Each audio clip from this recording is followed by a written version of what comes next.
오늘은 누가복음 89번째 시간입니다. 정결의 원리라는 제목으로 누가복음 11장 37절에서 41절까지 말씀을 전하도록 하겠습니다. 오늘 누가복음 본문에 오랜만에 저희들이 돌아왔네요. 저희들이 한 몇 주간 이제 교회와 그리고 절기 이런 것들을 다루기 위해서 잠시 누가복음의 강해를 쉬었는데 오랜만에 돌아오니까 이제 앞부분이 잘 생각이 안 나실 것 같아서 조금 한번 정리를 하고 오늘 설교를 시작하도록 하죠. 우리가 예수님께서 이 세대를 악한 세대로 규정하시고 그리고 이 세대가 바로 예수님을 받아들이고 예수님을 따라야 함을 보여주십니다. 그리고 악한 세대라고 부른 것은 예수님 자신을 거부함에 그 근거가 있고 더 큰 기적을 바라는 자들에게 바로 예수님 자신이 그리고 자신이 행할 일이 가장 큰 기적이다 라는 것을 선언하신 바 있죠. 이제 이런 가르침들을 이렇게 전하시는 예수님을 한 바리새인이 초청을 했습니다. 그래서 점심을 함께 먹기를 청했습니다. 근데 여러분들 이 상황 자체가 어떤 상황이냐면은 바리새인이 예수님을 향하여서 긍정적인 감정을 가지고 있는 상황이 확실한 상황이죠. 왜냐하면 바리새인들이 얼마나 음식 예법에 있어서 굉장히 혹독한 삶을 살았는지 저희들이 잘 알고 있지 않습니까? 그러니까 그들은 죄인과 식사하지 않기 위해서 뭔가 조금이라도 미심쩍거나 꺼림칙한 사람들과는 되도록 한 상에 앉지 않으려고 노력했던 사람들입니다.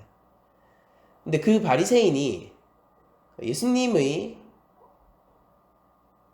식사를 대접하고 그리고 자신의 집으로 초대해 한 상에 거한다는 것은요, 예수님을 적어도 죄인으로 보지 않는 것이고 더 나아가서 예수님이 지금까지 가르침을 전하시고 많은 사역들을 하신 것을 비추어 봤을 때 더 나아가서는 예수님을 선지자 이상의 어떤 존재로 생각하고 점심에 초대를 한 것으로 보입니다. 제가 점심이라고 하는 이유는 이게 여기서 나오는 그 점심 잡수 시기를 청함으로 이게 실제 이 단어 자체가 아침에서 점심으로 넘어가는 시간에 먹는 그 식사를 가리키는 거거든요. 그래서 가장 중요한, 그러니까 하루 중에서 가장 힘을 내고 가장 중요한 식사의 시간, 그리고 그때 예수님과 함께 먹는 이런 장면들을 누가가 서술하고 있는 것이다, 이렇게 저희들이 받아들일 수 있을 것 같습니다.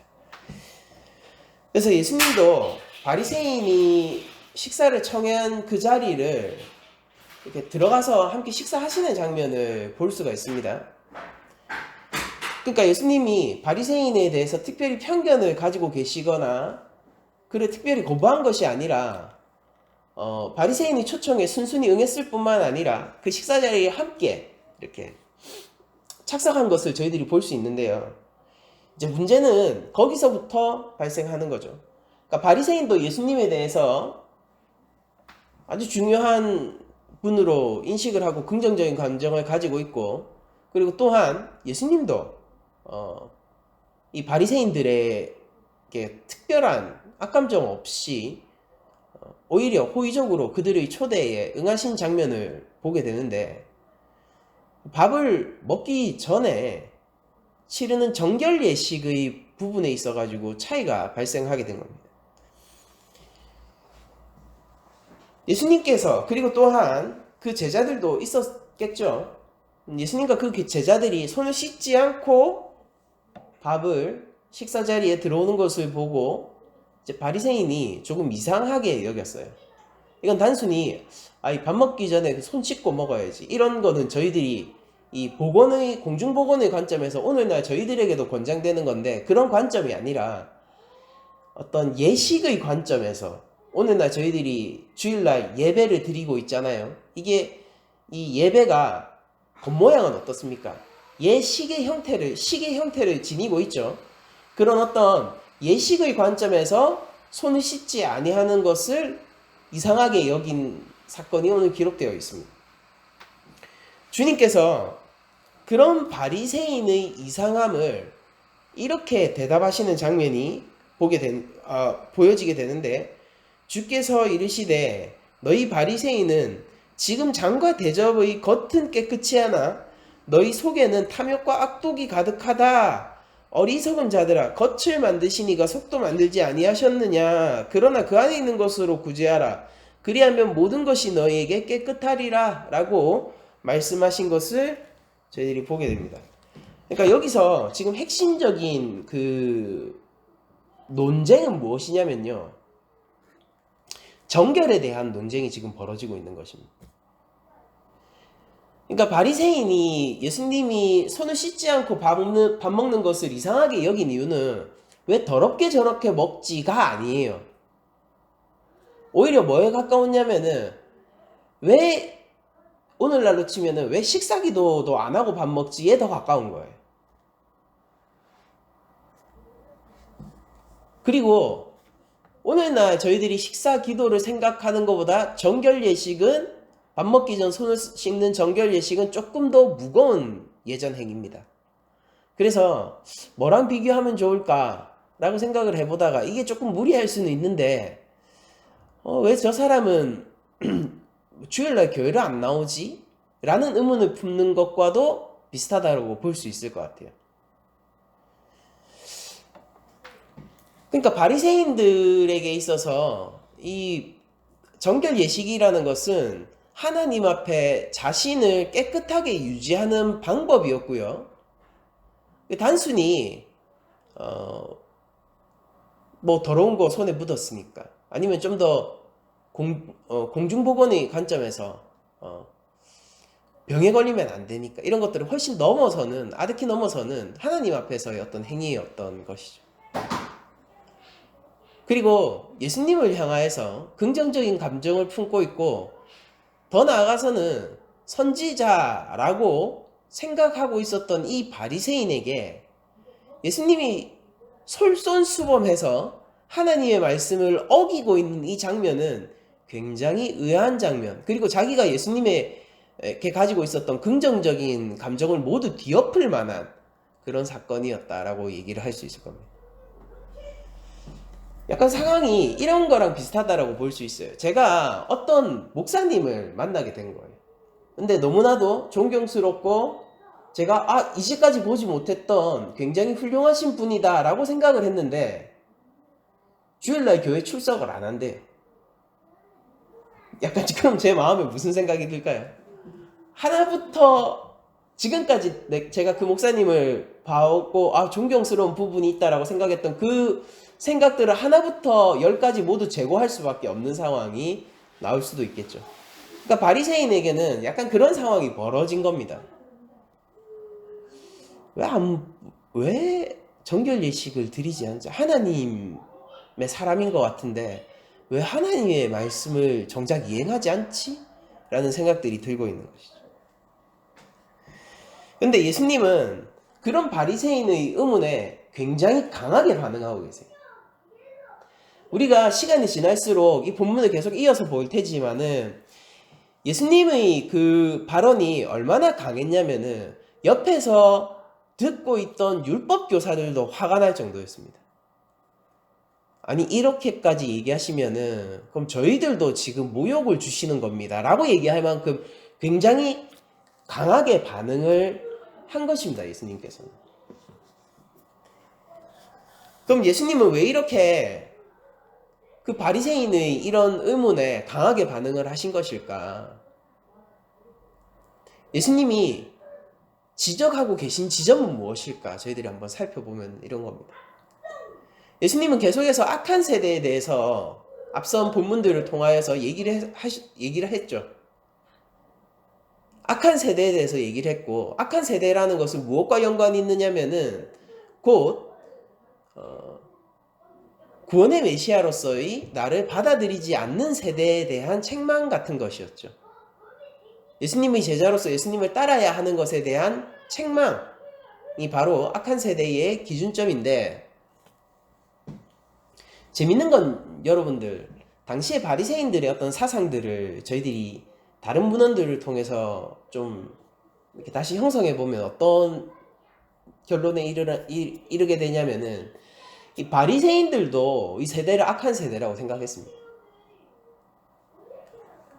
그러니까 바리새인이 예수님을 자기 집으로 초청한 것은 그다지 이상한 일이 아니었을 거예요. 왜냐면은 자신들이 가르치고 있는 그 가르침을 탁월한 형태로 재반복하는 것으로 보였을 것이기 때문입니다. 그래, 맞아. 이 세대는 악한 세대야.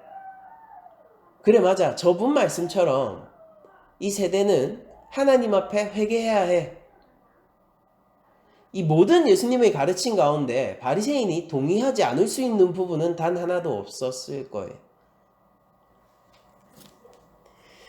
그런데 문제는 뭐냐면은 이 악한 세대 가운데서 바리새인과 예수님의 관점이 딱 하나 틀어진 부분이 있는데, 그게 뭐냐면은 예수님은 이 악한 세대 안에 바리새인이 포함되어 있었고요, 바리새인들은요 이 악한 세대 안에 자신들이 제외되어 있었습니다. 바리새인은 이렇게 생각했어요. 이 세대가 악해요. 그래서 어떻게 해야 되냐면은 우리가 하나님 백성의 선봉장의 역할로서 이들을 잘 이끌고 하나님의 말씀을 준행하고 하나님께로 회개할 수 있도록 이끌어야겠다라고 생각을 했었습니다. 그런데 예수님의 생각은 무엇이냐면은 너희도 악한 세대이므로 하나님 앞에 회개하고 나를 따라야 한다라고 말씀하신 거예요. 바리새인들이 가지고 있었던 하나님 안에서의 높음, 그리고 이 민족의 리더적인 역할을 예수님은 인정하지 않을 뿐만 아니라 그 자리에 자신이 서야 한다라고 얘기를 하고 계신 것이죠. 그러니까 바리새인들이 느꼈을 도전이라는 것은 굉장히 큰 것이었을 겁니다. 얼마나 레디컬한 것이냐면은, 여러분들 지금 제가 목사로서 있는데 예수님이 오늘날 저에게 이렇게 얘기하는 것과 비슷하겠죠. 네가 목사가 아니고 네가 말씀을 전할 자격이 없고 네가 오히려 다른 사람들을 악으로 이끌고 있으며 너는 그 자리를 버리고 내려와 나를 따라야 한다라고 얘기를 하시고 있는 그런 것과 비슷한 것으로 바리새인들은 받아들여질 겁니다. 무슨 생각이 들까요? 그러면은 만약 누군가 오늘날 저에게 그렇게 얘기한다면은 그건 확실한 이단이죠. 확실한 이단이에요. 신천지인가? 이런 생각을 제가 하게 되겠죠.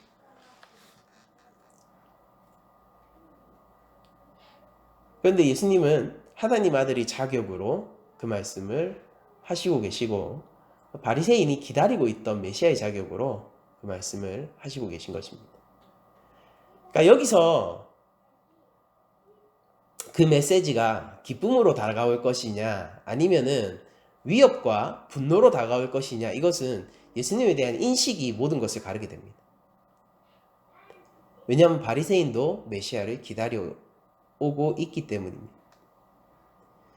예수님이 정말로 하나님께서 약속하신 그분이다 라고 한다면은 요한처럼, 바로 세례 요한처럼 자신의 모든 것을 그분에게 이양할 각오를 하게 될 것이고 그것을 기뻐할 것입니다.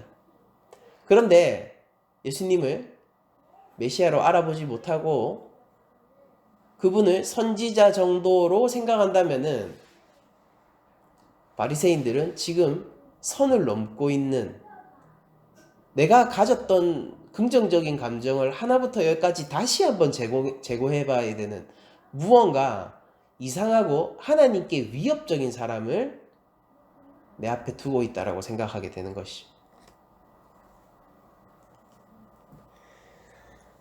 예수님은 악한 세대 안에 이 바리새인들이 포함되어 있을 뿐만 아니라 이 악한 세대의 선봉장 노릇을 하고 있는 것임을 그들에게 깨닫게 해주고 싶은 그런 마음이 계신 것 같아요. 그래서 굉장히 강하게 그 어떤 사람들보다 강하게 책망하고 계시고, 그건 무엇을 보여주냐면은 이들이 사실 이 세대 가운데서, 악한 세대 가운데서 가장 큰 책임을 져야 할 사람으로 반응하고 계시다. 저희들이 그렇게 볼 수 있습니다. 바리새인들은 이 세대를 선한 길로 이끌 수 있는 유일한 희망을 자신들로 보았지만은, 그러나 예수님은 너희들이 이 악한 세대를 더욱 악한 길로 이끄는 선봉장의 역할을 하고 있다라고 얘기를 하시고 계신 것이죠. 여기서 꽝 부딪히는 거예요. 예수님은 바리새인들이 자신에게 보이고 있는 호의가 옳다라고 행동하고 계시죠. 너희들이 나에게 베풀고 있는 이 호의도 옳고, 나를 초청하는 것도 옳고, 나와 함께 식사하는 것도 옳다. 그러니까 모두 그것에 긍정하는 행동들을 하고 계시잖아요. 초청을 받았고요. 함께 식사를 하고 계시고요. 그들과 대화를 하고 계세요. 근데 문제는 너희들의 그 모든 행동들이 옳은데 뭐가 문제냐면은 너희들 마음이 옳지 않다. 너희들 속이 옳지 않다. 라고 지적하고 계신 것입니다. 그러니까 굉장히 아이러니해요. 이 바리새인은 예수님을 향하여서 긍정적인 감각을 품고 있는데 그 마음이, 아니 이렇게 얘기하죠. 그 마음을 가지고 있기 때문에 예수님 앞에 가장 큰 책망을 받고 있습니다. 한편으로는 이것이 그 바리새인들에게 둘도 없는 기회이죠. 왜냐하면 이렇게 그들을 맨몸으로 드러내줄 수 있는 기회는 이제 없을 거예요. 지금이 회개의 때라는 것입니다. 가장 절호의 찬스이죠. 근데 또 다른 한편으로는 이런 것이죠. 지금 순간만큼 그들을 위협하고 있고 그들을 부정하고 있는 순간도 없는 것이죠. 그들은 어디로 가야지 정결의 길로 갈 수 있을까요? 왜냐하면 이것은 정결 예식의 논쟁이기 때문입니다.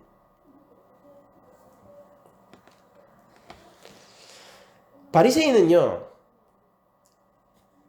율법의 수호자로서의 소명을 다하기 위해서요, 개인적이고 그리고 집단적인 최선을 항상 다해왔습니다. 악한 세대 속에서 남겨진 마지막 의의 보루로서 무너지지 않기에 굉장히 강한 책임의식을 가지고 있었고, 이들을 의의 길로 이끌기 위한 선생의 역할을 스스로 자처하고 있었습니다. 그러나 그들은 악한 지도자이고, 그들이 악한 지도자인 이유는 겉으로는 율법의 행위를 깨끗이 유지하는 것처럼 보이지만 정작 그릇의 속에 해당하는 율법이 요구하고 있는 마음의 중심은 더럽기 때문이에요. 레위기 11장 32절을 제가 세번역으로 한번 읽어드릴게요. 이것들이 죽었을 때에 나무로 만든 어떤 그릇에나, 그러니까 이거 지금 뭔가 무엇이든 짐승이든 사람이든 시체와 관련되어 있는 그런 규례인데요. 이것들이 죽었을 때에 나무로 만든 어떤 그릇이나 옷에나 가죽에나 자루에나 여러 가지 쓰이는 각종 그릇에나 이런 것들이 떨어져 닿으면 그 그릇들은 모두 부정을 탄다. 그러니까 시체와 닿으면은 그릇이 부정을 탄대요. 여기서는 그릇만 나오는 건 아니지만은 부정을 탄답니다. 그래서 어떻게 하라고 얘기하느냐? 이렇게 부정을 탄 것은 물에 담가야 한다. 그것은 저녁 때까지 부정하다. 저녁이 지나고 나면 그것은 정하게 된다. 정결 예식이 여기에서부터 발전한 거예요. 그 죽은 것이 어떤 오지 그릇에 빠지면 그 그릇 안에 있는 것은 다 부정하게 된다. 너희는 그 그릇을 깨트려야 한다. 레위기 15장 12절입니다. 고름을 흘리는 남자가 만진 오지 그릇은 깨트려 버려야 한다. 그가 만진 것이 나무 그릇일 때에는 모두 물로 씻어야 한다. 이렇게 얘기를 하고 있거든요. 여러분들, 이 저희들이 율법 설교를 한번 들어봤잖아요. 이 율법이 이런 정책이 나오게 된 그 정치 철학은 뭘까요? 첫 번째는 공중보건의 관점이죠. 첫 번째는 공중보건의 관점이에요. 무언가 죽어있는 것이나 벌레 같은 것들 있잖아요. 그런 것들이 어떤 독이 들어있을지 모르고 어떤 그 상한 것일지, 죽어서 오래되어 있으면 어떤 병균이나 상한 것이 있을지 모르지 않습니까? 그러니까 그런 것들을 미연에 방지하는 율법적 행위인 것입니다. 이건 이런 행위들이 왜 존재하는 것이죠? 사람이 아프지 않기 위해서예요. 이런 정책이 나오게 된 정치 철학은 하나님의 형상으로서 인간을 보호하기 위함이라고요. 그 건강을. 여러분들 여기서 고름 흘리는 남자가 만진 그릇은 깨뜨려 버려야 된다라고 하죠. 당시 의학의 수준으로 그 사람들은 정확한 데이터를 가지고 있지 않아요. 이 피부병이 과연 전염병인지 전염병이 아닌지에 대한 데이터를 가지고 있지 않다고요. 인간에게 병이 생겼다라는 것은요, 인간에게 통용되는 어떤 질병이 생겼다라는 의미죠. 그러니까 다른 어떤 무슨 다른 것의 시체가 떨어졌을 때의 가능성과는 차원이 다른 아주 높은 가능성, 전염의 가능성을 가지고 있는 행위가 지금 벌어진 거죠. 그 고름이 있는 남자, 그러니까 피부병을 가진 남자라는 뜻이에요. 그 사람이 그릇을 만지면은 그것이 전염병일 수 있기 때문에 어떻게 됩니까? 오늘날도 어떻습니까? 저 어릴 때만 해도 아폴로 눈병 있잖아요. 그러면은 눈 벌게 가지고 오면요, 걔 눈 비비고 이렇게 하잖아요. 그럼 제가 뒷자리에 앉아 있었는데도 그 눈병에 걸렸었거든요. 그러니까 어떻게 접촉이 일어났는지 모르겠어요. 근데 뒷자리였는데 제가 눈병이 옮았습니다. 근데 당시의 의학 기술들을 생각해 보면은, 그 출애굽 백성의 의학 기술 생각해 보면은요, 이런 강력한 전염병이 만약에 돌게 되면은 대처할 수 있는 상황을 훨씬 아득히 넘게 되죠. 그러니까 예방 조치가 엄청나게 강력한 거예요. 일단 발생하면은 대처하기가 너무 까다롭거든요. 그러니까 예방 조치가 엄청나게 센 겁니다. 그래서 고름 흘린 남자가 접시를 잡게 되면 어떻게 됩니까? 그거 그냥 깨버리는 거죠. 부정한 거예요. 그리고 이런 공중보건의 관점을 넘어서서 하나님은 이런 행위들을 통해서 무언가 가르치려고 하는 부분도 역시 있는 것입니다. 무엇이냐면은 부정한 것은 전염된다라는 거예요. 부정한 것은 다른 무고한 사람을 해친다라는 것을 보여주는 것이죠. 여러분들, 제가 죄를 지으면은요, 그 죄는 저를 파괴할 뿐만이 아니라 무고한 다른 사람들을 파괴하는 역할을 하게 될 겁니다. 그리고 그 파괴적인 행위에 노출된 사람은 저를 닮아 동일한 죄 가운데 빠지게 될 거예요. 여러분들, 자녀를 때리는 그 부모의 대부분은 폭력적인 부모를 가지고 있었다라고 하죠. 학교 폭력을 경험한 사람들, 그 피해자들이 나중에 성인이 되었을 때 아주 착취적인 사장이 될 가능성이 높다라고 하죠. 비극이 반복되는 것이고 이 고리는 끊임없이 흐르고 있는 것처럼 보입니다. 한번 가볍게 죄를 짓는 것은 쉬운 일이지만은 그 결과는 상상할 수 없을 만큼 파괴적일 수도 있는 거예요. 반 친구들이 가볍게 이게 뭐 어때? 라고 얘기하면서 한 사람을 노렸을 때 그 사람이 평생의 상처를 간직할 수도 있는 것이고,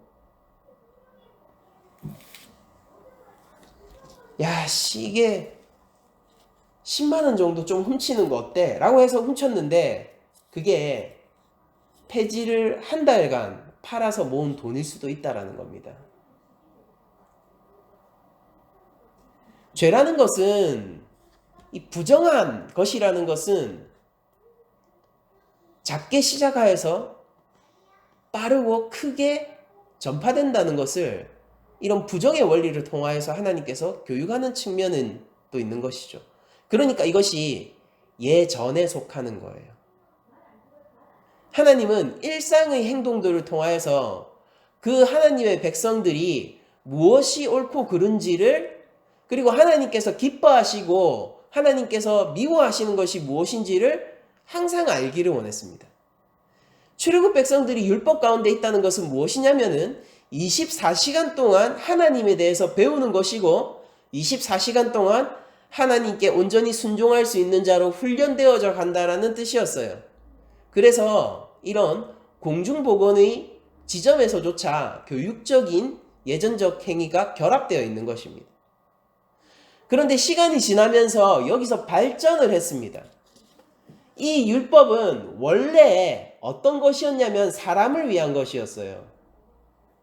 그리고 이 율법을 통하여서 그들이 예전적으로 깨달아야 할 것은 무엇이냐면은 죄라는 것은 어찌 그리 파괴적인가, 사람이 정결치 못하고 부정 가운데 있게 되면은 가벼운 부정을 통해서 얼마나 파괴적인 결과가 일어날 수 있는가에 대해서 배우는 것이었습니다.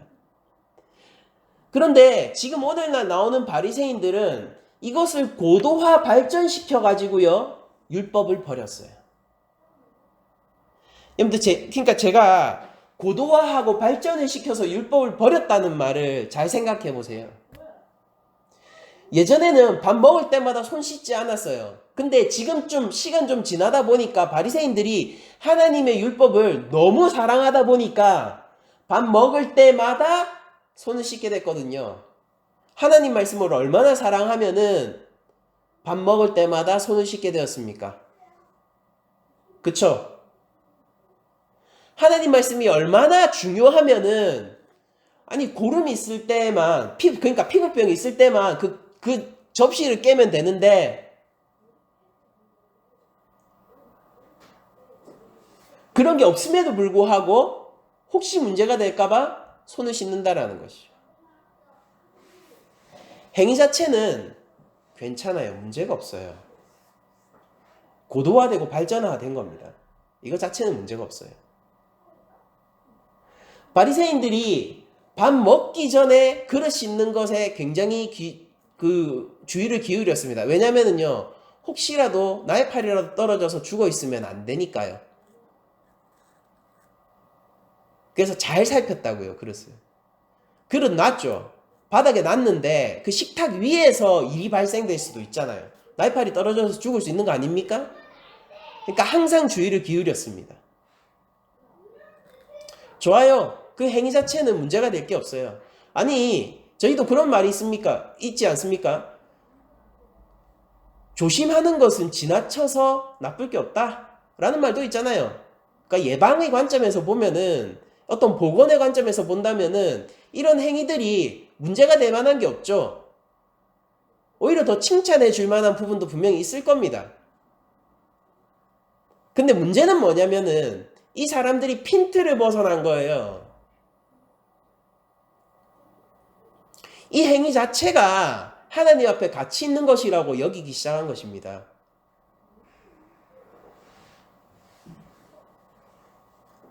그들이 행동적으로 잘하고 있나요? 원래 율법이 복원의 관점에서 굉장히 신경을 썼죠. 이들은 더 신경 쓰고 있어요. 율법이 발전된 거 맞죠? 맞아요, 여러분들.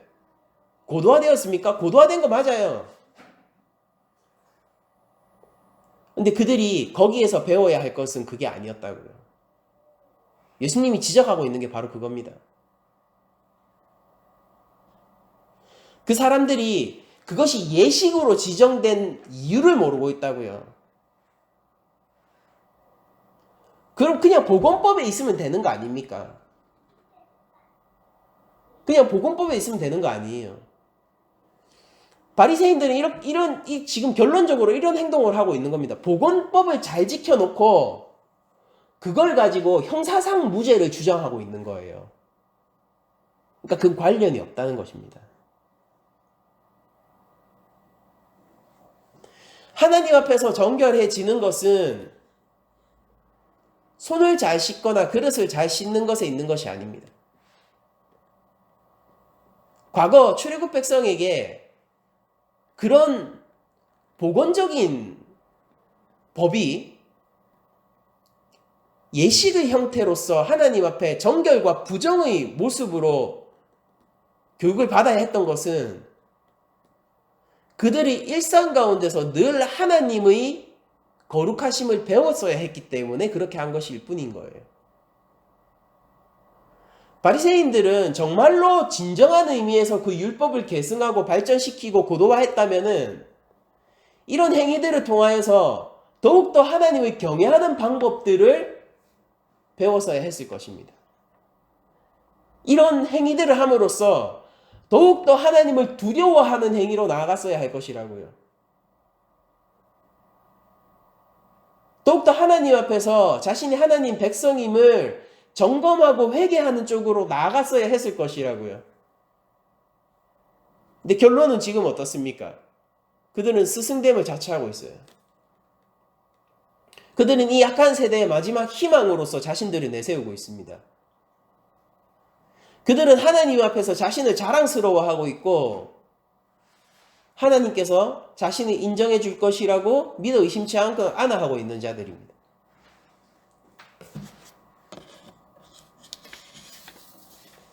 예수님은 그들의 가면을 벗겨내는 것이죠.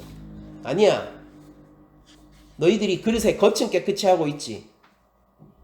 너희 속에는 탐욕과 악독이 가득하다.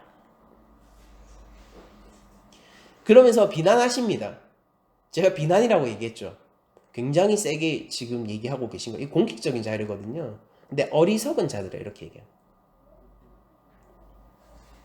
어리석은 자들아 겉을 만드시니가 속도 만들지 아니하셨느냐? 그러나 그 안에 있는 것으로 구제하라. 그리하면 모든 것이 너에게 깨끗할 것이다. 라고 얘기를 합니다. 예수님이 이렇게 얘기하는 거예요. 그 율법을 통해서 레위기에 그 율법을 통해서 배워야 할 것을 배우고 그대로 행하면은 더 이상 그릇을 씻고 말고는 문제가 아닐 거야. 손을 씻고 말고는 문제가 아닐 거야. 너는 손을 씻음으로써 그것이 하나님 앞에서 너를 깨끗하게 한다라고 생각하지만은 그게 진정한 정결의 원리가 아니라 참 정결의 원리는 무엇이냐면은 무엇이겠습니까? 탐욕과 악독을 버리고 탐욕과 악독을 회개하고 하나님을 사랑하고 경외하는 마음으로 규제를 하는 것이 더 정결하게 되는 것이라고 얘기를 해주고 있는 것입니다. 그러니까 이 본문은요, 뭘 얘기하고 있냐면은 구제하면은 정결하게 될 것이다를 얘기하는 게 아니라 너희들이 지금 예식으로서 정결 예식으로 붙들고 있는 이것이 참으로 하나님 앞에서 긍휼과 사랑의 마음을 가지고 구제하는 것보다 한참 아래일 것이다 라고 얘기하는 것입니다. 그걸 통해서 이 두 행동의 대조를 통해 가지고 보여주고 싶은 건 뭐냐면은 어떻게 하면은 사람이 정결할 수 있는가에 대한 정결의 원리라고요.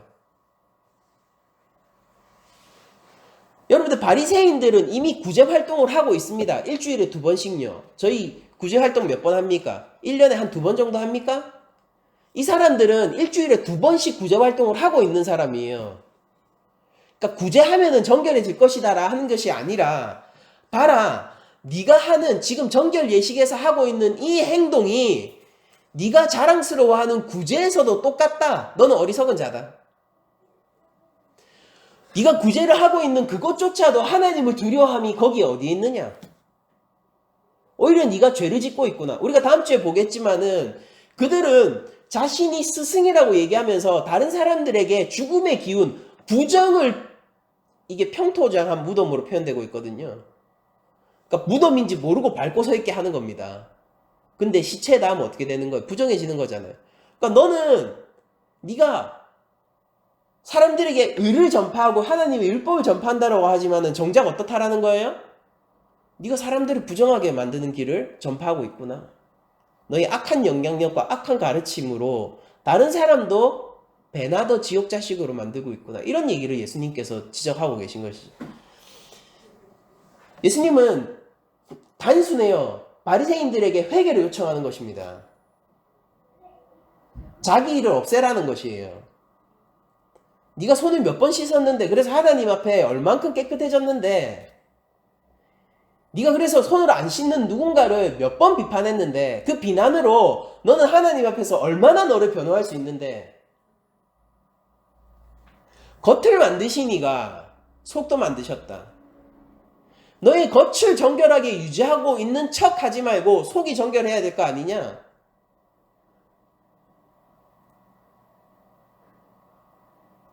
우리가 그런 얘기를 합니다. 건강한 신체, 건강한 정신, 이런 얘기 하죠. 근데 예수님은 여기에서 선후관계를 확실하게 정하고 계세요. 속이 깨끗하면 겉도 깨끗하다 라고 선후관계를 확실하게 하고 있죠.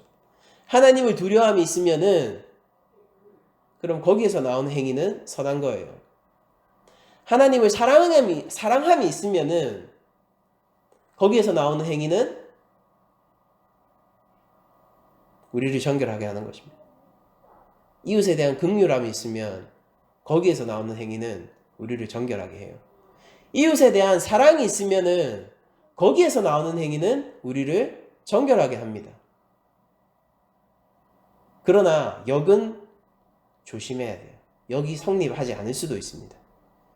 구제 활동을 하고 있기 때문에 그 안에 사랑이 있다라고 우리는 단언할 수 없어요.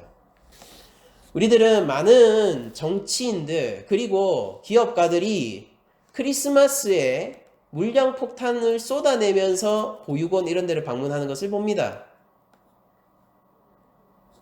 그리고 기업의 그 연역에 붙여넣죠. 우리가 이런 활동을 했습니다. 마케팅을 위해서요.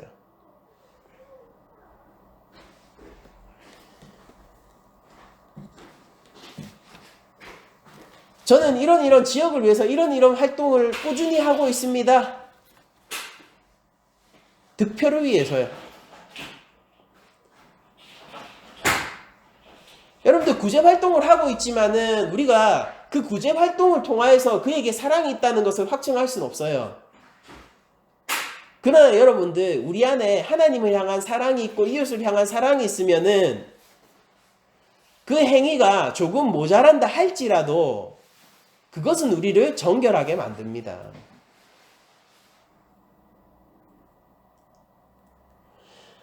바리새인들은 계속해서 하나님 앞에서 정결해질 수 있는 방법을 찾으면서 누구를 신경 쓰고 있었냐면은 사람들을 신경 쓰고 있었어요. 사람들 앞에서 얼마나 내가 차별화돼서 율법을 섬길까? 이게 율법이 고도화된 원리였습니다. 율법은 그냥 그대로 있었어도 돼요. 근데 왜 발전하고 고도화되었습니까?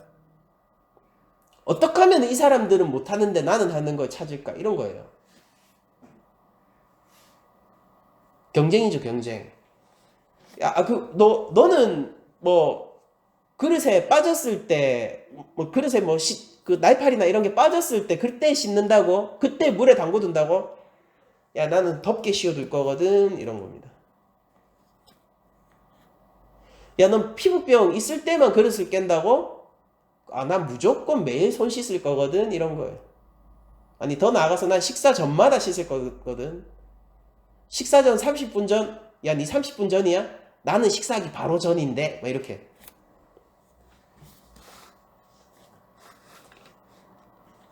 여기엔 더 이상 하나님 형상으로서의 사람을 위한 하나님이 율법을 제정하신 그 이웃사랑의 정신은 더 이상 남아있지 않습니다. 의의 경쟁만이 남아있죠. 그리고 의는 경쟁을 통해서 쟁취하는 게 아니에요. 사람들이 악함이 무엇인지 아십니까? 사람들은 의도 경쟁해요. 내가 저 사람보다 조금 더 나은 사람이라는 것에 위로를 얻고요. 내가 저 사람보다 더 의로운 사람이라는 것에 자기 정당성을 찾고 그때 안심하게 되죠, 우리는. 바리새인이 그 지점에서 가장 탁월한 사람들이었습니다. 근데 예수님이 지금 바리새인들에게 나타나서 그들을 강력하게 어리석은 자들이다라고 얘기하면서 얘기하는 건 뭐냐면은 그 경쟁을 통해서 쟁취한 그 의 아무것도 아니야. 너도 악한 세대야. 너도 회개해야 돼. 여러분들, 우리는 정결과 의를 하나님 앞에서 회개함으로 얻게 되는 것이고, 우리는 진짜로 사랑을 가지고 있어야지만이 정결의 원리 속으로 들어가게 되는 것입니다. 여러분들, 사랑의 행위는 우리에게 영향을 끼치죠. 우리가 막 훈련이라고 부르지 않습니까? 그런데 훈련만 하다가 끝나면은 그에게 무슨 유익이 있겠습니까? 하나님을 알아간다라고 하죠. 그냥 하나님 알아가다가 끝나면은 그 삶에 무슨 유익이 있겠으며, 더 나아가서 하나님께서 그를 어떻게 판단하시겠습니까?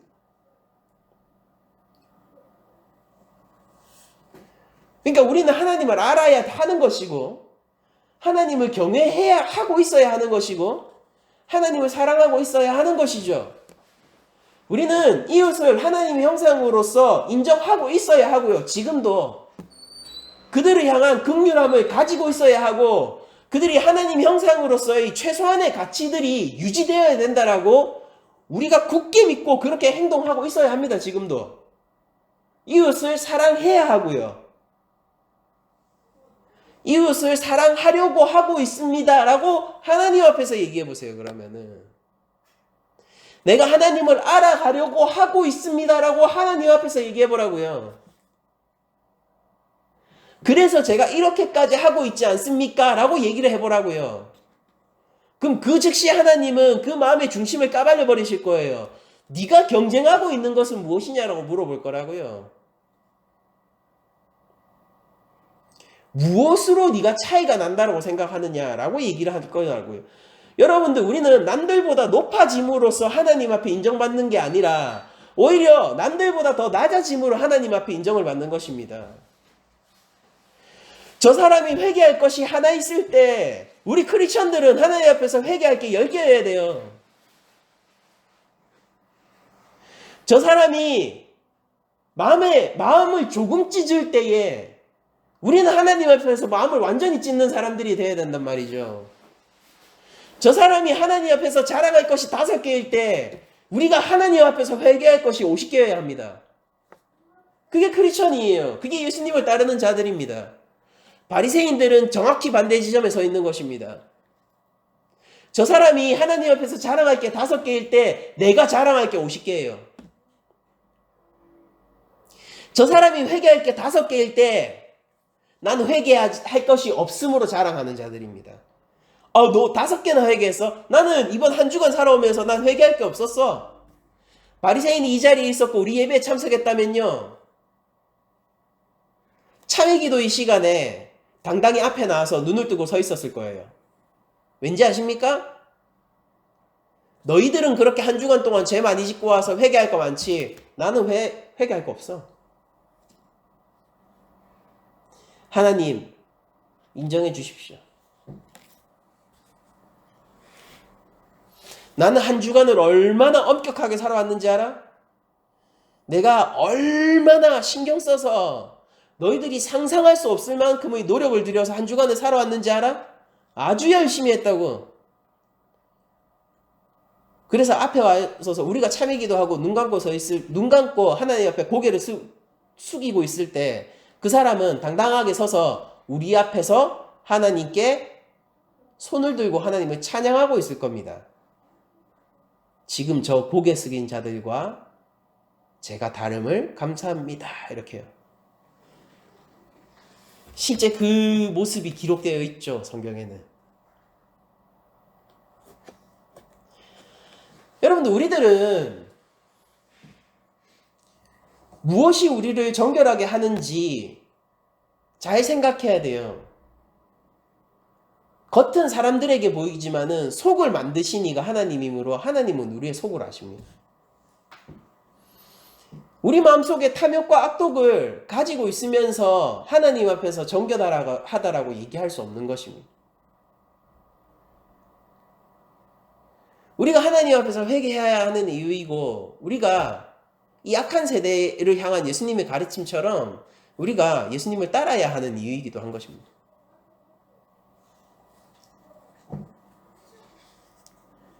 바리새인들이 진짜 무서운 게 뭐였냐면은요.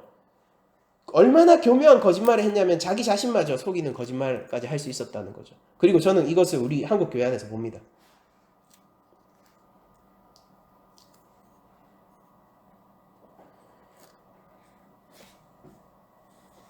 주일 성수가 우리 교리 안에 포함되어 있죠.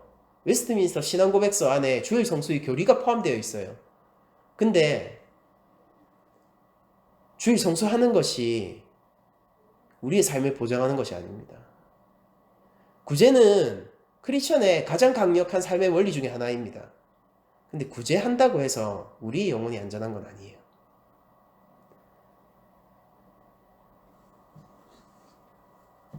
매일 기도하는 것이 여러분들의 영혼 안전하게 하는 것이 아닙니다. 매일 말씀 보는 게 여러분을 안전하게 하는 게 아니에요.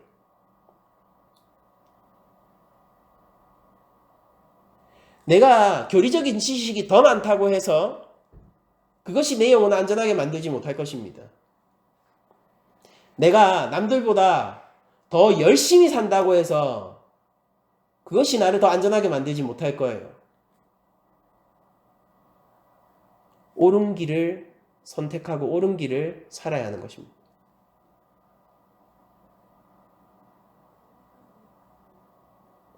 탐욕과 악독이 있다면요, 주 예수 그리스도를 의지하여 그 십자가 아래에서 회개하고 우리의 삶을 돌이키는 것 외에 방법이 없는 거예요.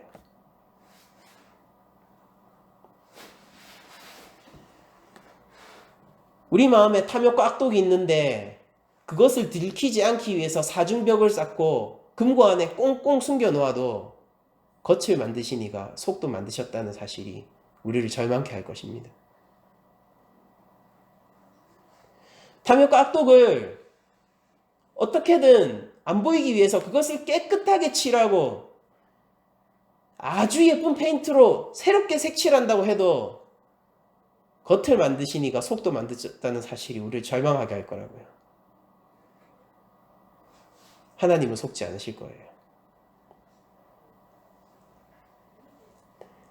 제가 주중에 다른 교회 성도님들을 자주 뵙게 되는데요. 그 성도님이 무슨 마음이신지 목사인 저한테 목사의 비판을 하더라고요. 뭐라고 했냐면은 너무 마음이 아프대요. 힘들대요. 이제 50줄이 되신 분이십니다. 근데 왜 힘드냐면은 내가 나이 이렇게 늦지막하게 신앙생활을 시작했는데 목사님들이 내 앞에서 얘기하는 거랑 뒤에서 하는 게 다르답니다. 너무 그게 초신자인 나로서는 너무 상처가 되고 마음이 혼란스럽다라고 얘기를 하시더라고요. 무슨 일, 차마 제가 도대체 그 겉과 속이 다른 것이 무엇입니까? 라고 차마 물을 수 없었어요. 저도 목사였기 때문입니다. 한국 교회에서 벌어지고 있는 일이에요. 여러분들, 우리가 보이는 것으로 증명받으려고 해서는 안 됩니다. 우리에게 보여지는 거는요, 근거를 가지고 있기 때문에 그냥 나오는 것일 뿐이다 라고 생각을 해야 돼요. 우리 교회는 구제의 책임이 있죠. 하나님 앞에서. 사회적 책임이 얼마나 있는지 모르겠지만 하나님 앞에서 강력한 책임이 있어요. 어떻게든 그냥 그래서 해보려고 하는 거 아니에요. 우리 사정이 어떻든지 간에 작게나마 하려고 하는 건데, 근데 여러분들, 그게 우리 교회를 안전하게 지키는 길이 아니라고요. 우리가 하나님 앞에서 이웃을 사랑하는 긍휼함을 잊어버린 채 구제를 하게 되면은 여러분들, 우리 엄청 교만해질걸요. 저는 여러분들이 낮은 자리 교회라는 이름을 자랑스러워하기를 원해요. 그러나 교만의 형태가 아닌 형태로 자랑스러워하기로 합니다. 저는 낮은 자리 교회가 하나님 앞에 누구보다도 먼저 절망할 수 있어서 자랑스러웠으면 좋겠습니다. 낮은 자리 교회가 하나님 앞에서 우리의 연약함을 인식하고 있기 때문에 우리가 자랑스러웠으면 좋겠어요. 바울이 자신의 약함을 자랑하듯이 말입니다. 낮은 자리 교회가 예수 그리스도를 가졌기 때문에 여러분들이 자랑스러웠으면 좋겠어요. 낮은 자리 교회가 주를 향한 믿음을 지키고 있기 때문에 자랑스러웠으면 좋겠습니다. 우리가 하는 모든 행위가 거기에서부터 비롯된 것이기를 원합니다. 그것이 바로 하나님 앞에서 정결의 원리라고 믿습니다. 여러분들, 우리들은 겉과 속을 분리할 수 있어요. 여러분들, 악플러들, 전문 악플러들이 있어요. 그 사람들이 왜 그렇게 악플을 달면서도 자기 삶이 안전할 수 있는지 압니까? 이 심리학자가 나와가지고 그 얘기를 해주더라고요. 그 사람들은요, 자아가 분리되어 있대요. 악플러의 자아예요. 사회적인 자아가. 악플하죠? 그게 약간 어떤 거냐면은 영화에서 배역을 맡은 거랑 비슷하다고 하더라고요. 영화 배우가 악역을 맡았다고 해서 자기 삶이 망가지진 않잖아요? 왜냐면은 영화 배우로서 자신의 역할을 하는 것이고, 그쵸? 그거는 분리되어 있는 거예요.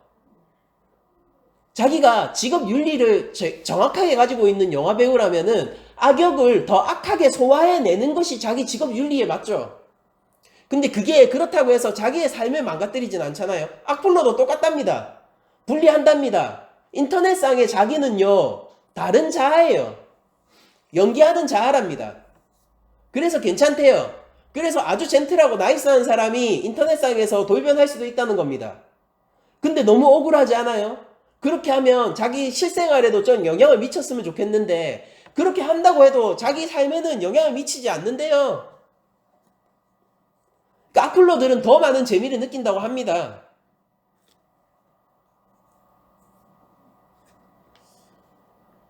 그런데 여러분들, 영화배우와 그 악플러들 사이에 결정적인 차이가 있죠. 그게 뭐냐면은, 영화배우는 그게 정직한 행위예요. 악역을 충실히 하는 게 정직한 행위고, 그걸 통해서 많은 사람들에게 즐거움을 선사합니다. 사회적인 역할을 하는 것이고, 경제구조 안에서 자신의 역할을 하는 것이죠. 근데 악플러는 뭐예요? 다른 사람을 상처 입게 하는 것입니다.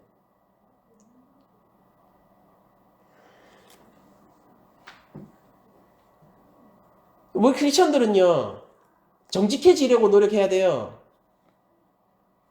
우리가 하나님 앞에서 바른 삶을 살기 위해서 노력해야 되지만, 여러분들 또 한편으로는 너무 꾸며내지 마십시오. 너무 꾸며내지 마세요.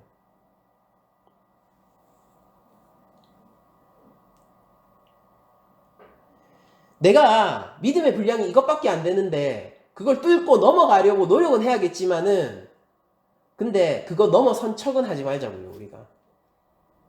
우리한테 편견이 있으면은요, 편견이 있는 겁니다. 우리에게 연약함이 있으면요, 연약함이 있는 겁니다.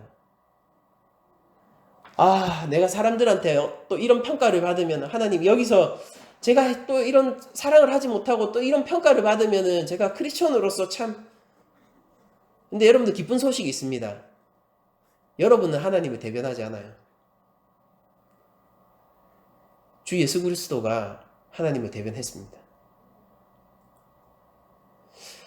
내가 크리스천인데 이러면은 또 안 그래도 교회에 나쁜 이미지를 줄 것 같고, 여러분들 괜찮아요.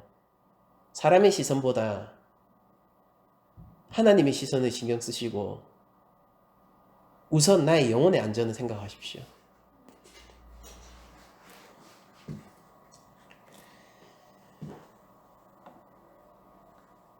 우리가 한 주간 살아갈 때에 이런 생각을 해보죠. 우리가 좋은 일들을 많이 하려고 노력하지만은요, 그 근원이 어디인가를 생각하는 한 주간이 되었으면 좋겠습니다. 율법이 정한 바 하나님 사랑, 이웃 사랑으로부터 나오는 것인가? 안 되잖아요. 그럼 회개하면 돼요. 근데 거기에서 벽을 쌓기 시작하고 예쁘게 색칠하기 시작하고 금고 안에 탐욕 악독을 넣어두기 시작하는 순간 우리는 바리새인 되는 겁니다. 그리고 우리는 악플러들처럼 이중적인 자아를 가지게 되는 것이고, 그리고 그것은 정확하게 하나님을 향해서 칼끝을 겨누는 행위가 될 거예요.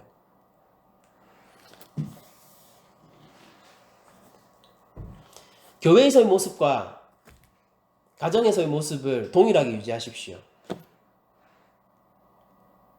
직장에서의 모습과 교회에서의 모습을 여러분들 동일하게 유지하세요. 아니, 물론 맥락에 따라 우리가 달라지죠. 직장에서는 조금 더 예의를 갖춰야 되고, 또 교회는 교회니까 또 좀 더 편할 수 있고, 그럴 수는 있죠. 근데 제가 말씀드리는 거는 행동의 맥락을 행동의 맥락이 달라질 수 있다. 이걸 얘기하는 게 아니라, 꾸며내지 마세요. 괜찮아요. 정직한 게 제일 센 겁니다. 그리고 기억하세요. 주께서 우리를 위하여 모든 죄악을 담당하셨습니다. 그러니까 가벼운 멍에를 지는 길을 우리가 선택하고 예수님을 의지하여 우리의 삶을 정직하게 꾸려나갔으면 좋겠습니다.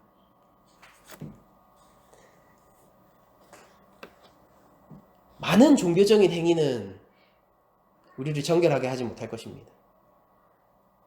많은 구제 역시 우리를 정결하게 하지 못할 거예요. 많은 착한 일 역시 우리를 정결하게 하지 못할 겁니다. 거기에는 사람들의 칭찬과 존경이 보장되어 있지만은 우리 정결과는 상관없을 수 있습니다. 정결의 원리는 속을 만드신 이를 우리 삶 속에 초청하는 것부터 시작하는 것입니다.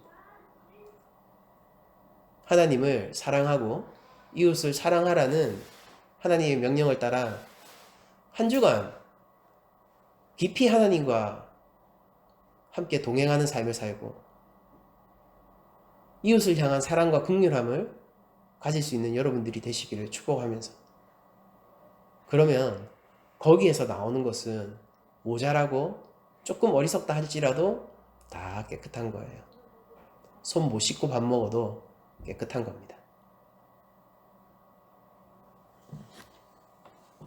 정결의 원리를 따른 여러분들이 되시기를 원하고, 정결의 원리를 따라 예수 그리스도를 붙들게 되는 여러분들 되시기를 원하고, 하나님 앞에서 나를 꽁꽁 숨기는 것이 아니라 오히려 나의 탐욕과 악독을 하나님께 맡기고 주 그리스도의 십자가 안에서 해결할 수 있는 여러분들 되시기를 축복드리면서 모든 말씀을 마치도록 하겠습니다.